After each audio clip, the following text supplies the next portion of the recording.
दोस्तों यह कहानी काफ़ी शिक्षाप्रद है और मुझे पूरा विश्वास है इस कहानी से आज एक बहुत बड़ी सीख आपको मिलने वाला है।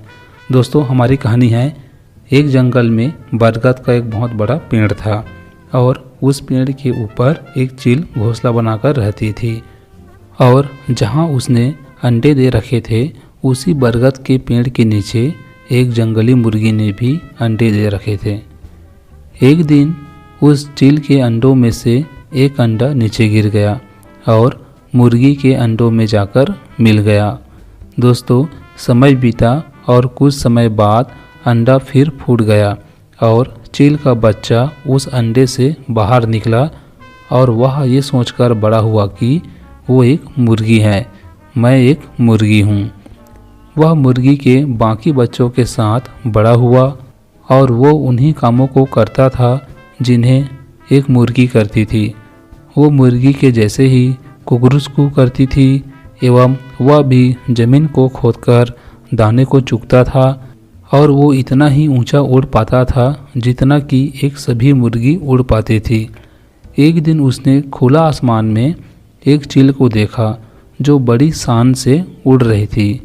तब उसने अपनी मुर्गी माँ से पूछा कि उस चिड़िया का क्या नाम है माँ, जो इतना ऊंचा बड़े ही शान से उड़ रही हैं। मुर्गी माँ ने जवाब दिया, वह एक चील हैं। फिर चील के बच्चे ने पूछा कि माँ इतना ऊंचा क्यों नहीं उड़ पाते हम लोग। फिर मुर्गी माँ बोली कि तुम उसके जैसे उतना ऊंचा कभी नहीं उड़ सकते क्योंकि तुम एक मुर्गे हो। फिर चील के बच्चे ने अपनी मुर्गी माँ की बात को मान लिए और उसके बाद से वह पेड़ से गिरा हुआ चील का बच्चा मुर्गे की ज़िंदगी जीता हुआ एक दिन वह मर गया। दोस्तों इस कहानी से हमको यही शिक्षा मिलता है कि हम दूसरे की वजह से या दूसरे की नकारात्मक बातों की वजह से हम अपनी अंदर की शक्ति को भूल जाते हैं और हम अपने आप को कमज़ोर समझने लगते हैं। अर्थात दूसरे की बातों में आकर हम भी अपना इरादा बदल लेते हैं और हम अपने अंदर एक सोच बना लेते हैं कि मैं भी इस काम को नहीं कर सकता या मैं तो इसके लिए बना ही नहीं हूँ, हमारे किस्मत में ये सब कहाँ।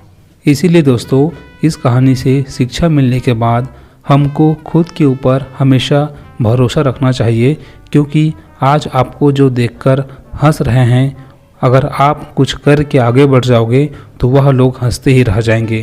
क्योंकि दोस्तों दूसरे का काम है कहना और उनकी ज़्यादा कोई काम नहीं और ज़्यादा उनकी औकात नहीं। दोस्तों कहानी आपको अच्छी लगे होंगे तो कहानी को लाइक करके वीडियो को शेयर ज़रूर कीजिएगा, ताकि हम जैसे सभी दोस्त और भाई बहन इस कहानी से शिक्षित या प्रेरणा या कुछ सीख सके। दोस्तों मिलते हैं अगले ऐसे ही शिक्षादायक प्रेरणादायक कहानी के साथ। तब तक के लिए टाटा बाय बाय, नमस्कार।